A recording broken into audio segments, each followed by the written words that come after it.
আসসালামু আলাইকুম কৃষক বন্ধুরা, দেখতে পাচ্ছেন লতিরাজ বাড়িওয়ান কচুর জমি। এই দেখেন এই পাশে কত বড় আর এই পাশে কত ছোট, মাঝখানে এইখানে অনেকটাই আপনার আগাছা রাখার কারণে নিরানো দেরি হয়েছিল।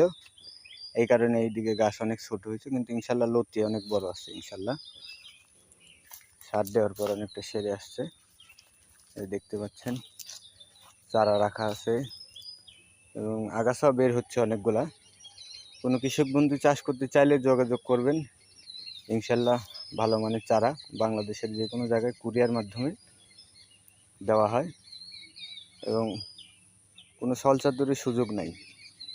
সঠিক এবং হালালভাবে ব্যবসা করার সুযোগ আছে এখানে, এবং পরিচর্যা করলে ভালো প্রফিট আছে এটাতে। বর্তমান বাজার মাঝখানে কিছু ঢিল ছিল, এখন আবার বাইরে গেছে। সবাই দোয়া